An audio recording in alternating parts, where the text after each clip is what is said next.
Olá, eu sou Rosângela Carvalho, falando aqui pelo Cal Alagoas. Este é o nosso terceiro episódio do Café com Cal. E nós estamos aqui com Ayrton Almena Júnior e com nossa convidada de hoje, que é professora da Universidade Federal de Alagoas, Regina Tchelle Marques, para conversar sobre planos diretores, sobre planejamento urbano, sobre intervenções, sobre mudanças climáticas e muito mais. Nós estamos aqui e vamos iniciar com alguns informes do CAU Alagoas. É importante a participação do CAU e de outras entidades nos planos diretores, e isso tem acontecido. Realizou recentemente oficinas pelo CAU e pelo IAB, e também escutas entre outros profissionais. Quem quiser saber mais, as informações estão no site do CAU Alagoas ou através das redes sociais. O CAU também está promovendo diversos encontros entre arquitetos para debater. E, recentemente, no dia 30 de setembro, 1 e 2 de outubro, foram também realizados encontros. Outro informe que a gente precisa dar sobre o CAU Alagoas é que também estão abertas as inscrições para o Prêmio Zélia Maia Nobre, que vão até o dia 31 de outubro. Então, os profissionais interessados podem se inscrever e nós teremos premiações para o primeiro lugar, R$8.000, para o segundo lugar, R$6.000 e para o terceiro lugar, R$4.000. Boa sorte a todos os profissionais. E agora nós vamos iniciar nossa conversa com a Regina Tchelle Marques, que tem uma atuação importante no estado de Alagoas, que já participou de diversos outros planos diretores durante a elaboração. Como professora da UFAL, também tem uma importante atuação na formação de vários profissionais do nosso estado. E tem reflexões muito importantes sobre o uso do nosso espaço urbano, o crescimento das cidades e o desenvolvimento das cidades. Então, nós recebemos hoje, neste episódio do Café com Cal, para falar sobre planos diretores. Inicialmente, nós teremos a apresentação de Ayrton e da professora Regina, e teremos em três etapas, né? Falaremos sobre planos diretores e a interação dos planos diretores, né, no desenvolvimento das cidades, sobre o PGI, que é uma importante também ação que se desenvolve aqui em Maceió, e sobre mudanças climáticas e meio ambiente. E muito bem-vindo, Ayrton, muito bem-vinda, professora Regina. E eu vou começar perguntando sobre como você vê essa trajetória do plano diretor de Maceió, na questão da construção, na questão também da interação e da participação de profissionais e também de outros profissionais na construção do plano. Bom, eu agradeço primeiro o convite do CAU e a todos que estão aí nos ouvindo. Mas, Rosângela, eu acho a ideia do café com CAU uma coisa muito interessante, né? No mundo profissional da gente, que muitas vezes a gente acaba desencontrando no dia a dia. E aqui a gente está podendo conversar sobre um assunto que está em voga, né, no momento, então é muito interessante.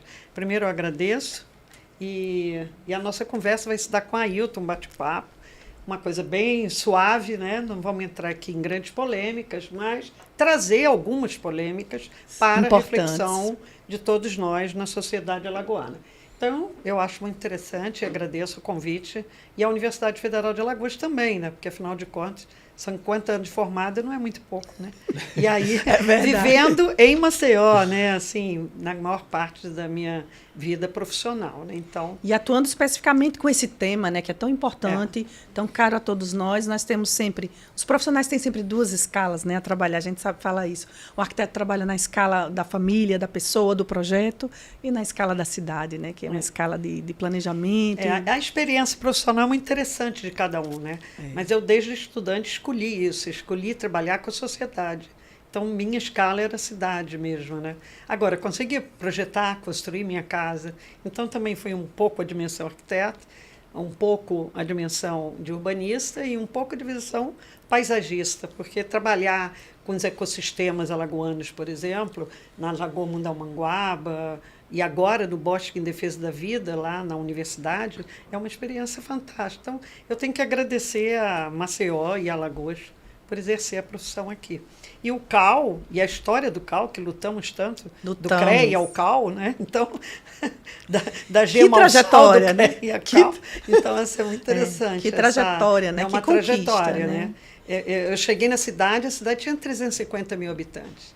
A cidade tem 900 mil habitantes. Quer dizer, já, né? É um crescimento. Eu vi essa cidade, de fato, se urbanizar e crescer e ter um papel no Nordeste brasileiro. Então, eu acho que eu tenho alguma coisa a falar no sentido da reflexão para a sociedade maceiense. E a gente tem uma trajetória muito recente, né, do nosso conselho. Nosso conselho só tem 13 anos de formado, então, realmente, nesse momento de fortalecimento da nossa profissão, da atividade projetual como, né, como exercício principal da nossa profissão, né, que estamos caminhando e desenvolvendo, nos desenvolvendo institucionalmente, né, estamos nascendo.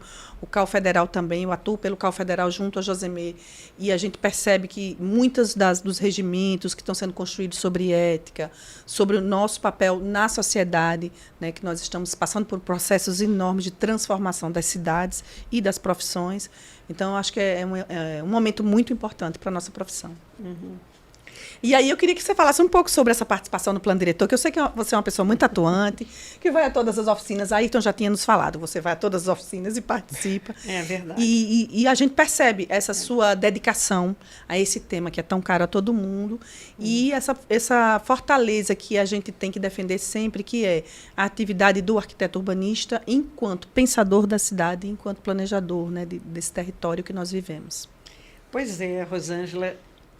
Para participar do plano diretor, a primeira coisa que me veio à cabeça quando a prefeitura finalmente, né, monta essa revisão tão exigida pela sociedade, a revisão do plano diretor, eu acho interessante isso. Eu me coloco como moradora, até nem como professora de urbano, eu me coloco como moradora dessa cidade, né? Eu sempre fui moradora do litoral norte. E eu vivi um litoral norte bem rural, embora ele fosse considerado uma zona urbana da cidade. Mas o que eu vejo hoje, 30 anos depois, assim, é de um litoral norte agredido violentamente com a verticalização. Então, essa história eu me coloco no plano diretor e não deixo de participar, porque eu acho que é um papel do morador maceiense. Eu não me omito desse meu papel. Eu me sentiria muito mal me omitindo das minhas ideias, da construção de ideias coletivas com outros colegas, outros moradores, outros representantes institucionais que estão lá, e mesmo como professora, porque tem muitos alunos que estão lá porque sabem que o plano diretor é uma lei, um documento máximo sobre as cidades, né? Então, mas a minha participação no planador é a consciência de ser moradora de Maceió e querer ver uma Maceió muito melhor, qualificada do ponto de vista social, qualificada do ponto de vista da desigualdade, ou seja, da igualdade social, e qualificada do ponto de vista econômico, socioeconômico, cultural. Eu quero ver essa Maceió. Eu quero essa, né? Maceió aqui. Essa Maceió integral. Integral, né? É isso que está dentro de mim e que eu me faço presente nas oficinas participativas quando somos chamados. É verdade. Quando somos chamados. E a gente tem uma coisa de... normalmente as pessoas acham que a gente precisa quebrar isso, né? Desenvolvimento ou prosperidade é a verticalização, quando muitas vezes não é, e de que forma ela é feita, de que forma ela agride a cidade ou não. Então, muitas reflexões... a indústria da construção civil e os profissionais e todos que fazem, né, todos os atores envolvidos na cidade precisam dessa nova reflexão, desse novo olhar sobre a vida em comum, né? Eu acho que tem muita coisa que a gente precisa refazer e repensar para poder ir mais adiante, né? E teve um ponto que tu comentou, eu fiquei pensando nisso, do salto de 300 para quase 1 milhão num tempo curto. Eu fico imaginando quando tu falou dessa forma sobre essa noção que também acontece esse modo de reprodução da cidade espalhada, do problema de que quando você sobrecarga a infraestrutura ou então impermeabiliza muito o território, de como os impactos desse não planejamento, e aí vem a importância do planejamento, do urbanismo, de ter uma ideia do território sobre permeabilidade, sobre a ecologia do lugar, dos biomas, de como interagir com o espaço, né? Porque a gente não pode sair copiando uma cidade e colando na outra só porque tem uma ideia de que aquele lugar é mais desenvolvido. A gente precisa sempre, voltando à palavra, integrar o plano ao espaço que está. E aí, quando tu comenta dessa paisagem do litoral norte, de como isso também é um potencial, ou dessas outras áreas da cidade que está sendo espalhada, aí você tem impacto direto sobre drenagem, sobrecarga da infraestrutura. Então, assim, o falar do plano diretor também é olhar, inclusive, de como a cidade se expandiu num período de tempo tão curto. Muito curto, muito curto. É. E aí, eu acho que é interessante essa reflexão, porque nem sempre a gestão pública municipal, que é a maior responsável pela cidade, né? Embora Maceió seja diferenciada, porque ela também cedia como capital de Estado, então Maceió tem esses dois papéis, né? Ela é responsabilidade do município, mas ela cedia também o governo do Estado. E quando o Estado não conversa com o município, aí a gente pergunta onde está o planejamento. Então, tem horas que é necessário que essa conversa se faça, né? Então, ela não é só uma conversa entre setores da gestão municipal. Ela tem que ser maior do que isso, né? Então, maior do ponto de vista da articulação governamental. Então, é interessante que a gente vê descompassos. Então, a gente vê uma Maceió em determinados períodos políticos e governamentais que se casam, o governo municipal com o estadual, e tem horas que eles se separam, divorciam-se. E aí a gente vê resultados no espaço negativos e vê resultados negativos para a sociedade. Então, aí está a gravidade do descompasso da crise urbana, às vezes, onde se aloja, né? Então, a gente tem Maceió, em Alagoas, ela tem um papel importantíssimo, né? Porque ela é o espelho desse estado como um todo, né? Então, quando a gente vai para a região central, Arapiraca, de Traipu, Quebrangulo, região do Agreste, quando a gente vê as cidades do Sertão, da Caatinga, né?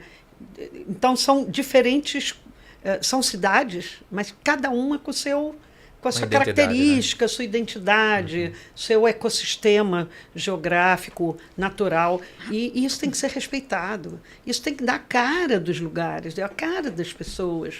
Então, me lembro de uma experiência no PPA do Estado, onde foi ouvido todas as regiões do Estado para ser construído o plano plurianual do governo do Estado. E aí eu tive essa oportunidade, essa grata oportunidade, de entender essa diversidade de regiões e lugares e cidades que compõem o estado de Alagoas. E o papel de Maceió nisso. Então, quando a gente fala da cidade de Maceió, a gente não pode... O plano diretor de Maceió, ele é um espelho para outros planos diretores. E ainda tem um dado interessante, que mesmo sem uma atividade econômica grande, a região metropolitana tem o seu papel. Então, gravita em torno da cidade de Maceió todos aqueles municípios da região metropolitana de Maceió. Então, essa escala, quando a gente pensa Atuba, Coqueiro Seco, Marechal Deodoro, Bairro de São Miguel, quer dizer, essas cidades que gravitam, que tem pessoas que moram lá e às vezes trabalham aqui em Maceió, esse pêndulo entre vários municípios de Maceió que precisam de serviços médicos. Então, moram na outra cidade, mas precisam de serviço médico em Maceió. Às vezes, o comércio especializado de algum produto. Quer dizer, esse pêndulo, municípios metropolitanos em Maceió, tem que ser pensado também nesse plano diretor, né? Então, esse papel importante na escala regional e estadual. Então, eu acho que essa é uma discussão que eu sou apaixonada. Porque tive essa oportunidade, né? Tem uma coisa muito importante nisso que você fala, nessa interação entre as cidades, especialmente, né, as que estão no entorno das que mais se desenvolvem. Arapiraca também tem no seu entorno ali. Palmeira dos Índios também tem, São Miguel dos Campos. E aí, no Sertão também, a gente também tem Delmiro Gouveia, nessa inter-relação, né, importante. E aí, quando a gente observa em Maceió, por exemplo, recentemente a gente percebeu vários planos sendo feitos, mas o plano diretor ainda não pronto. E aí a reflexão que a gente faz, como assim se a gente não tem a diretriz aí, uma diretriz maior para seguir, como que a gente tem outros planos sendo feitos, né? Essa reflexão que a gente precisa fazer em função de um planejamento maior, em função do Estado inteiro precisar alçar um novo patamar de desenvolvimento, de prosperidade, de forma equilibrada, né, para todas as cidades, no seu território, se organizar melhor E aí a gente percebe que muitas vezes isso é negligenciado em função disso que você falou, de posicionamentos políticos contrários ou partidários e lacunas de interação entre os poderes. E, às vezes, um despreparo do candidato que está se colocando diante da prefeitura. Sim. Então, muitas vezes, o prefeito, a pessoa que se coloca como prefeito, ele tem um desconhecimento da abrangência e a necessidade legal de uma organização do território. Ele tem um desconhecimento. E, muitas vezes, vai aprender quando está na cadeira de prefeito. E ele vai se dar conta, eu estou falando não de Maceió, porque Maceió é incabível um prefeito sentar na cadeira sem saber o que é um plano diretor. É incabível, né? Mas eu estou falando de maneira genérica para o Estado como um todo, né? Então, eu penso que os prefeitos de grandes, médias e pequenas cidades têm que se preparar para entender que a ordenação do território sócio, político, econômico e cultural, ele se faz com esse instrumento legal federal que, na Constituição de 88, diz que todo município com mais de 20 mil habitantes deve ter seu plano diretor. Então, não só neste caso, mas se tiver um grande empreendimento no seu território municipal, ele precisa de um plano diretor. Sim. Então, às vezes, cidade de 10 mil, 11 mil habitantes, se tiver um grande investimento, empreendimento, Exatamente. ele também precisa de um plano. Se ele for turístico, ele pode ter menos de 20 mil habitantes, mas precisa de plano diretor também. Então, eu acho que... E se tiver nas zonas também de patrimônio histórico, ele também necessita de plano diretor. Então, todas essas circunstâncias, é necessário que aquele que se propõe a ser um gestor municipal, ele tenha essa capacitação necessária desse tema, né? Eu acho que a gente tem também uma coisa importante que... Durante a elaboração dos planos diretores, muito se fala sobre os instrumentos do plano diretor, mas depois pouco se age, ou se atua, ou se resolve em relação a eles. Direito de preempção, direito, né, de IPTU progressivo no tempo e outros direitos que são realmente os instrumentos de fazer valer um plano diretor, muitas vezes são negligenciados ou não são aprofundados nos municípios, né? Então, a gente tem hoje uma situação em que os municípios, alguns municípios têm planos diretores, outros municípios não têm planos diretores e os que têm, muitas vezes, não usam. Eles engavetam os planos diretores a partir da lógica do mercado imobiliário. A partir de uma lógica que o mercado imobiliário impõe e os municípios ficam inertes em relação aos planos diretores. Isso quando também não tem quem consiga ler, né? Porque também é uma possibilidade. Quando não tem no corpo técnico da prefeitura quem consiga ler, porque ele não é, vamos dizer assim, né? Ele é complexo. É um cruzamento de muitas informações, são mapeamentos.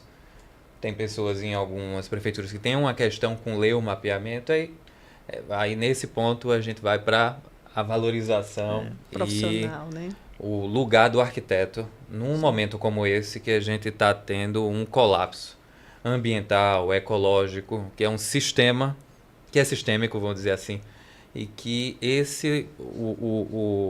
o planejamento, o entendimento do território entra como um fundamento principal para você conseguir manter e inclusive ocupar aquele território. Porque os desastres chegaram aí para mostrar isso. A gente já chegou num lugar onde o limite entre a ocupação e a manutenção das áreas de reserva de equilíbrio ambiental já estão claramente ultrapassadas. E aí, pensando sobre isso, e a gente podendo falar também sobre o PGI, que é o Programa das Orlas, que é um programa federal, mas que tem ação direta nos municípios sobre essa faixa costeira, no disciplinamento, na ocupação, no respeito à faixa, sim, tanto natural como também pelo valor econômico, pelas atividades que esse espaço representa também para a população original que ocupa esse lugar, que tira dali o sustento e que aí torna também... Eu penso muito nessa palavra. Eu estou num lugar que está tudo muito complexo, são muitas questões que a gente tem que cruzar, porque claramente a gente levou algum tempo, atrasou algum tempo em tentar resolver isso, em que alguns anos atrás não era tão intrucado. Daí, se a gente puder começar a falar disso, do PGI, como é que está o teu olhar dessa relação, esse mantra que está na conversa de hoje, a integração de tantos planos, como é que a gente poderia... Aí tem o plano de saneamento básico, tem... Outro.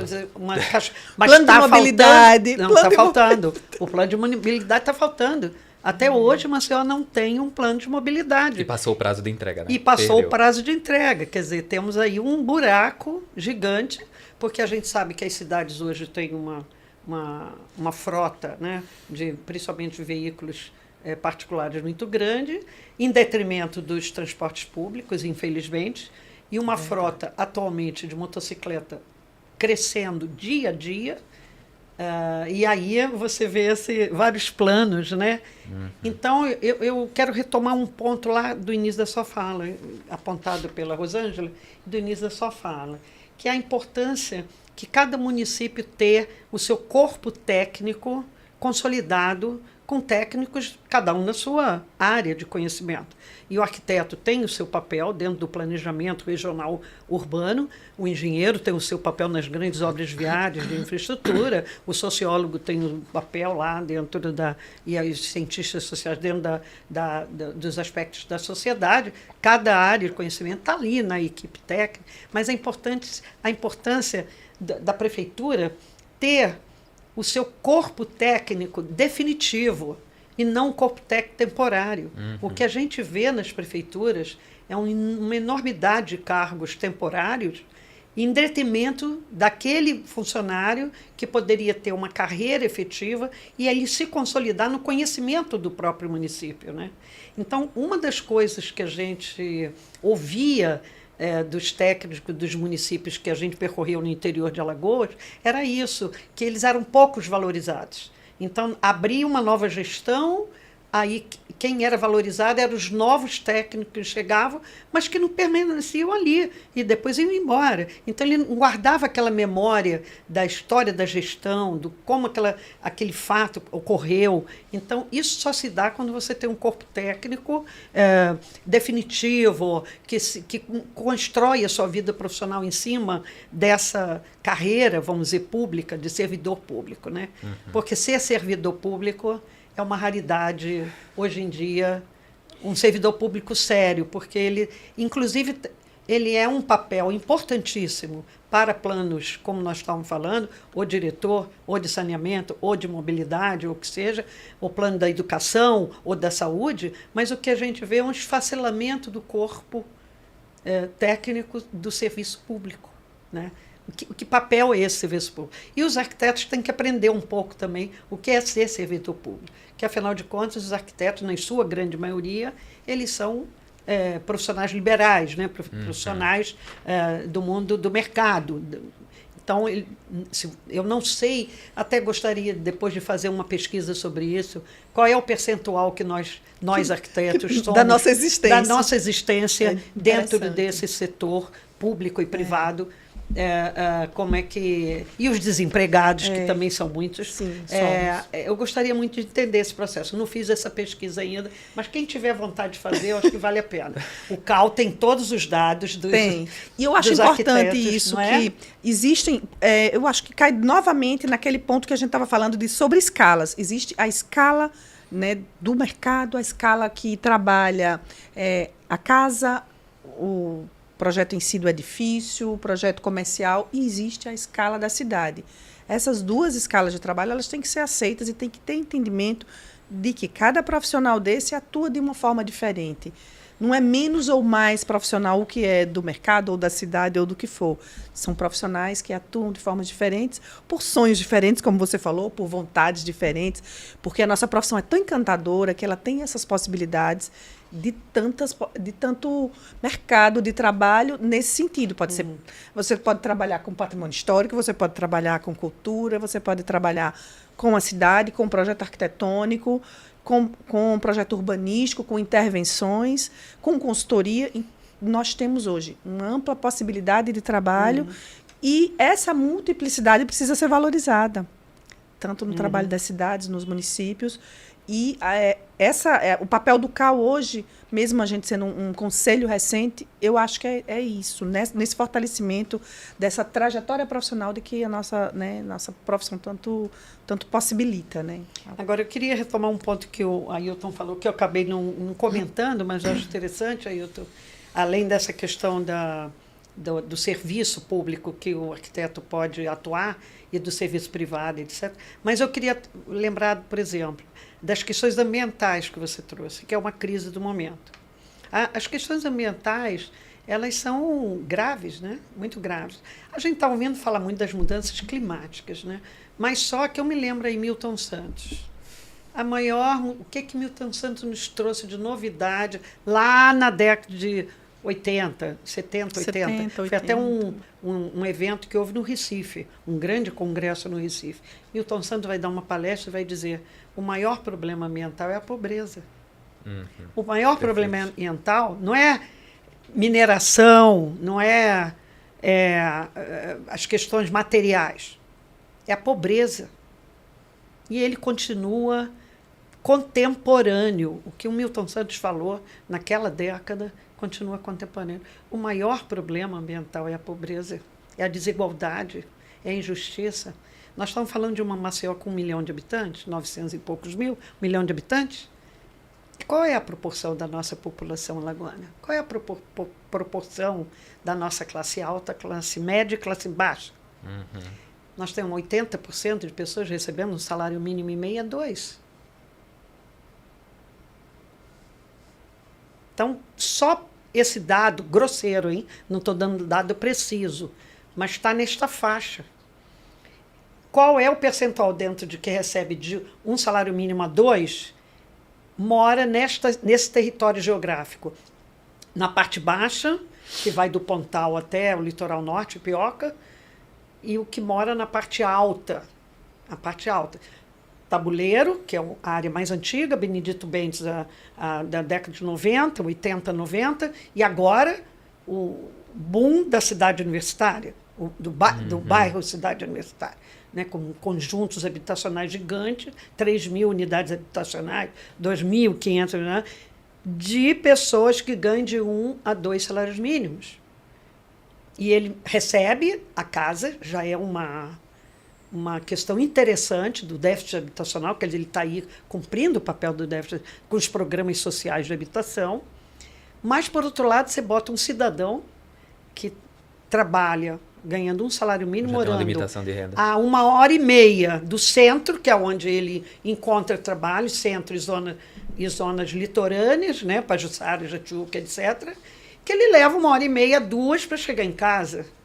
E você tem um transporte público que deixa ele na rodovia, e ele tem que andar 3 quilômetros para chegar até a unidade habitacional dele, porque é nesse conjunto gigantesco, porque ainda não tem uma rede de transporte público que deixa ele. Então, essa complexidade social...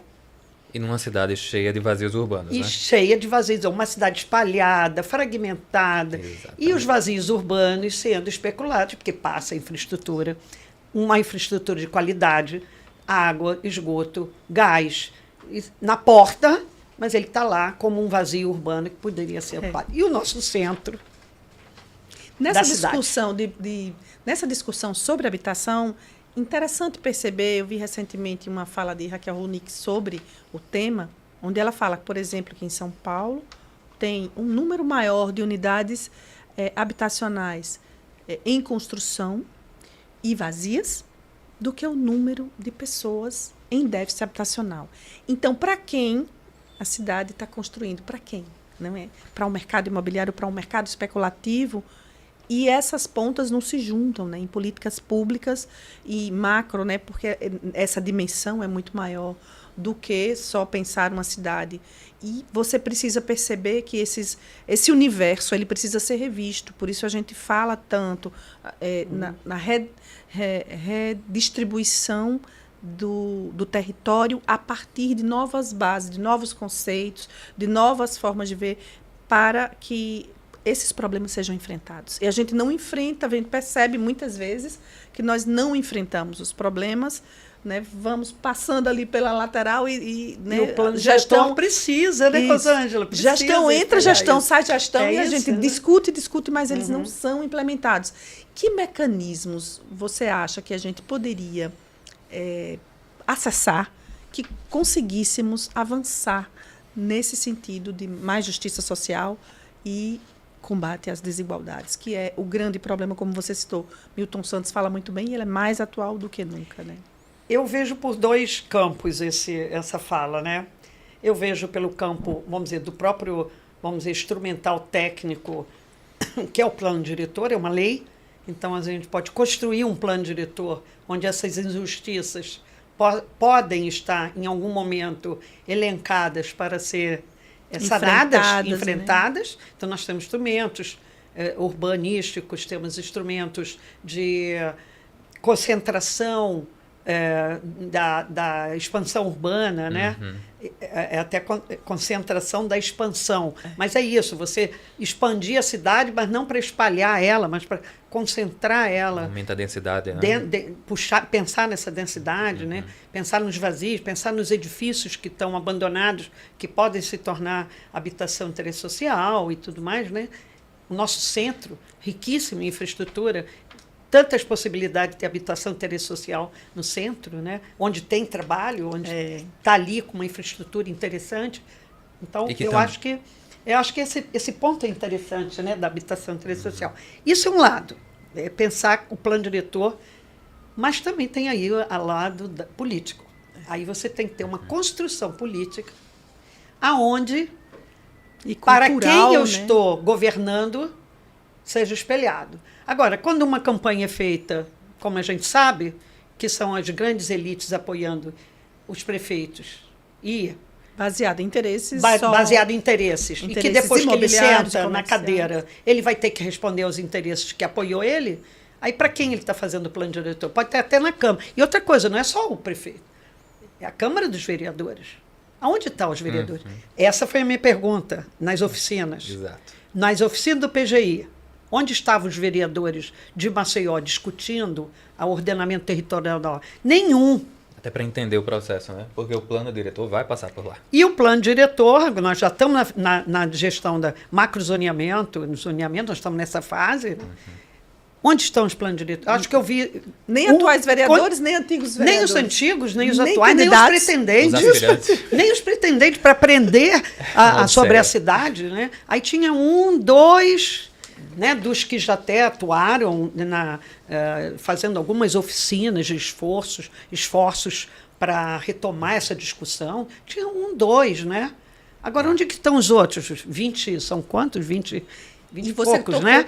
Você tocou num ponto muito importante, porque o aprofundamento do que a gente precisa fazer é muito baseado nisso. Eu preciso deixar de espalhar a cidade. Não posso verticalizar tanto a ponto de exaurir os meus bens, o meio ambiente, e ainda assim eu preciso de ambientes que a minha população, que a minha cultura se expresse de forma harmônica. Então, é um momento de paradigmas muito importantes que a gente precisa enfrentá-los. E descobrir não é fácil um caminho. Então, se eu não posso me espalhar mais, eu vou subir só. Só existe esse modelo, e como a gente pode criar novos modelos a partir disso, da participação, a partir de oficinas, a partir de os vereadores participando e outras pessoas, outros atores, para entender que a cidade precisa de todos os atores participando. Todos os atores. Esse é o ponto, eu acho que interessante da conversa, né? Todos os agentes sociais da cidade, mas os vereadores, porque eu especificamente falei nos vereadores, que são eles que vão, no final, a lei, isso que nós estamos discutindo, vai para a Câmara ser votada. Mas votada, eles têm que estar participando do processo para entender o que vai chegar ali. Né? Esse pacto, né, social, porque o plano diretor é um pacto social, trabalhado nas oficinas participativas, ela está sendo construída, os debates estão sendo trazidos ali. Então, a presença deles é muito interessante que se fizesse ao longo. Ainda dá tempo, né? Ainda dá tempo, senhores vereadores.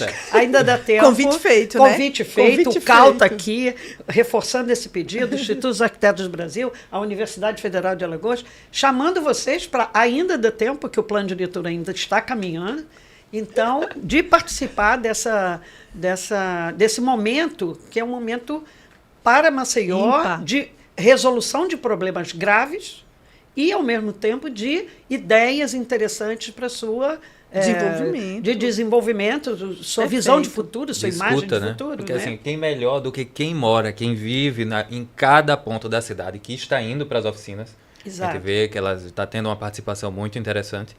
Quem melhor do que eles para pontuar a demanda, o sonho, o desejo de cada lugar e para denunciar o que não está sendo atendido. Exato. Porque, pela Constituição, todas essas atividades municipais, infraestrutura, habitação, saúde, toda vinda pelo município. Exatamente. Então, esse é o lugar de escuta, então, para entender o que é que está se passando no território da cidade. Nós estamos chegando aos nossos minutos finais, tem muita coisa para falar, mas nós temos um tempo aqui. Eu vou informar ainda que nós temos o 20º Encontro Nacional de Tecnologia do Ambiente, promovido pelo CAL também, pelo o ENTAC. O link está na bio do CAL e no site também do CAL.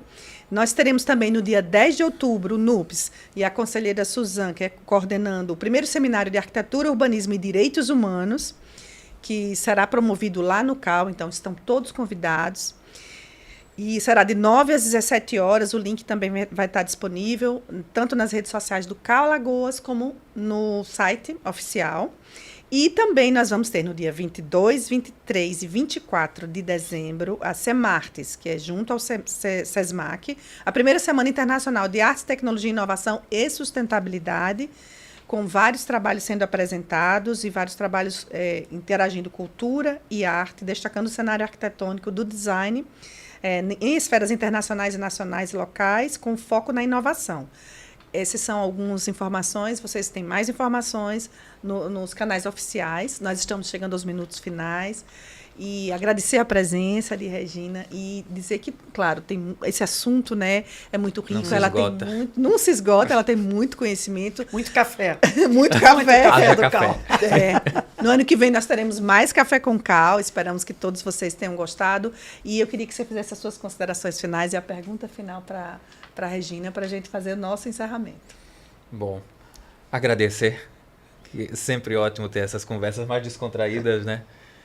E pensar nesse... Na verdade, não é uma pergunta, é mais uma conclusão ou uma ideia assim, desse cenário que a gente está... O PGI recentemente concluído, o plano diretor andando. No estado tem vários planos de turismo à economia. E aí, esse pensamento, eu sempre vou para esse lugar...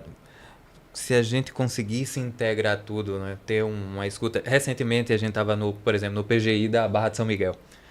E aí foi tanta demanda interessante, tanto, inclusive na região que não está na capital, vamos dizer assim, né? Porque às vezes não é um interior também. Essa ideia simbólica do interior, assim, eu acho que é muito discutível. Mas aí, como essas pessoas, essas populações originais ainda estão nos seus lugares, onde a gentrificação ainda não foi tão impactante, se você pudesse posicionar, olhar por esse lugar, do que já aconteceu num passado recente em Maceió, aí tem o Litoral Norte, tem a área do Pontal, onde você tinha esses agrupamentos que tinham uma identidade, tinham uma rede de relação, e as dinâmicas vêm mudando por um crescimento que seja um avassalador financeiro, ou simplesmente as dinâmicas que mudam. Assim, se você tem um ponto, uma ideia ou um posicionamento em relação a essas questões contemporâneas dos espaços. Barra de São Miguel, eu diria, existe Barra de São Miguel e o litoral norte da cidade de Maceió, que é uma Barra de São Miguel de outro jeito, né? Então, mas você tem ali Riacho Doce, Gaçatota e Pioca, ainda com uma característica muito parecida, quer seja dos ecossistemas da orla litorânea, manguezais, restinga, ainda uma paisagem belíssima, os recifes de corais, as barreiras, né, notáveis do Tabuleiro. Então, tem uma paisagem muito semelhante e ainda com uma identidade cultural, social identidade muito é a clara. palavra, né? Então, Perfeito. os saberes populares, né, com boleiras, pescadores, artesãos. Então, eu acho que tem uma comunidade ainda muito... São bem semelhantes. Turísticas também, tem essa semelhança. Então, eu acho que Maceió tem essa riqueza que ela precisa estar entremeada nas ações urbanísticas e arquitetônicas. Mas eu não queria deixar de dizer que o grande problema dessa cidade, desde 2018 até agora, e nos próximos anos, que nós não sabemos até quando esse impacto vai refletir na sociedade, é a Braskem ter realizado uma mineração inadequada numa área urbana, gerando este vazio na cidade.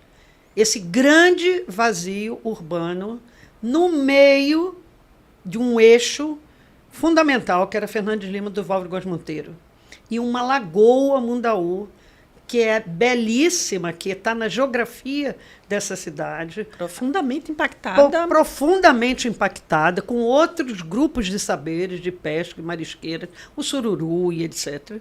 Né? Impactado por esse...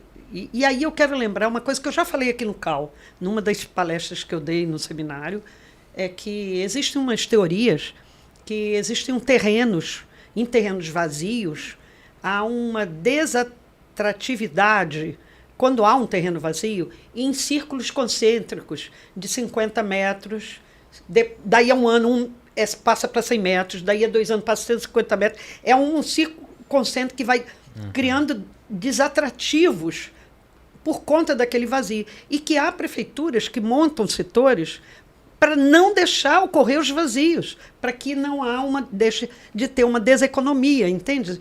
Nessa região. Para haver um equilíbrio no uso do território. E aí a gente tem esse vazio gigantesco de 5 bairros ali no centro, no coração urbano da cidade de Maceió, e aquela orla em volta, aquela faixa em volta, que aos poucos está morrendo, ano a ano, vem desativando, o que tinha de serviços está sendo fechado, as pessoas têm medo de sair à noite, as pessoas continuam morando, já estão se mudando, que já é o efeito nessa faixa desse grande vazio e que Maceió precisa atinar para esse grande enfrentar. Planejar, porque agora não é estudar. A área impactada. É a área em volta impactada que está chegando na Fernando de Lima, que vai chegar na Gruta de Lourdes, que vai chegar no Farol e precisa ser... A borda e além borda. A borda e além borda, entende? Então, eu acho que a gente tem aí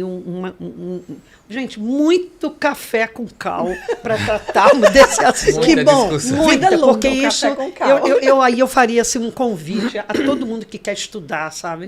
Tem muita coisa para a gente estudar. Eu ia pedir exatamente isso. Qual seria a sua última observação sobre isso? Como mobilizar profissionais, e não só profissionais, quando você se colocou ali.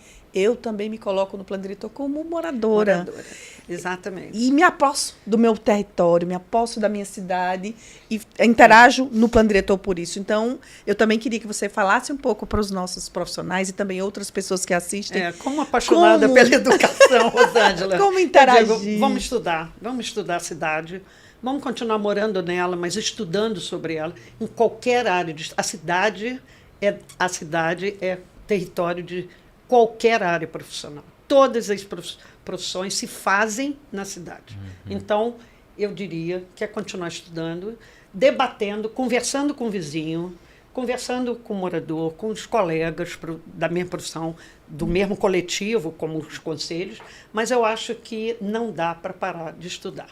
Então, é aquilo, estudar a cidade. Eu digo até da criancinha que estuda a cidade, passando pelo jovem ou adolescente, se interessar pela cidade que mora e poder debater e discutir a cidade que queremos, que é isso que eu espero ter contribuído, né, com essa conversa e agradecer ao Ailton por ter convidado, a Rosângela, ao Geraldo, que está na presidência do CAL. Nosso presidente, colega da universidade. Né? Tem feito um trabalho maravilhoso, junto com toda a equipe de conselheiros, interagindo mais, dessa forma, assim, se abrindo mais para a sociedade. Eu acho que esse é um grande desafio que nós precisamos vencer. Nós precisamos conversar mais com a sociedade, conversar entre nós, porque a potência do trabalho dos arquitetos é muito grande, mas nós não conseguimos ainda chegar a lugares mais distantes em relação a isso, gestão de cidade, ou em relação à questão da desigualdade e enfrentamento dessas questões. Então, nós é que agradecemos, né, a sua contribuição, né, de expor o seu conhecimento e deixar sempre disponível, seja através da universidade, claro, de parabéns pela sua trajetória na universidade. E aqui também no CAL, está sempre de portas abertas, estaremos sempre de portas abertas para fortalecer o CAL, para que o conhecimento chegue mais longe, para que todas essas informações sobre cidades, sobre planos, sobre projetos, habitação, sobre o que nos atravessa, né, enquanto cultura, enquanto profissionais, seja sempre divulgado. E aproveitando, inclusive, a diversidade de conselheiros que está nessa gestão, né? Porque está cada um em um ponto. É uma riqueza de discussão sem fim. A exemplo da quantidade de atividade que a gente está promovendo. Então, vamos convidar todos os arquitetos que estão distantes do CAL, que venham para os debates, venham para os eventos. Quanto maior a diversidade, mais a gente se enriquece. A gente teve nos outros episódios a Suzan falando sobre direito à cidade, vai ter agora um outro evento, o Sandro Gama falando sobre patrimônio. E cada um desses enriquece. E é representativo, né? A trajetória de vocês, quando a gente chama, é muito representativa do conhecimento e do quão a profissão pode, o alcance que a profissão pode. Perfeito. Muito obrigada. Muito obrigado, professora. Muito obrigada, professora. Que bom que estamos aqui. Amo. Esse foi o nosso terceiro episódio do Café com Cal. E você pode acompanhar os outros 2 episódios indo no canal do YouTube ou acompanhando nas redes sociais. Nós agradecemos e desejamos a todos um excelente mês de outubro.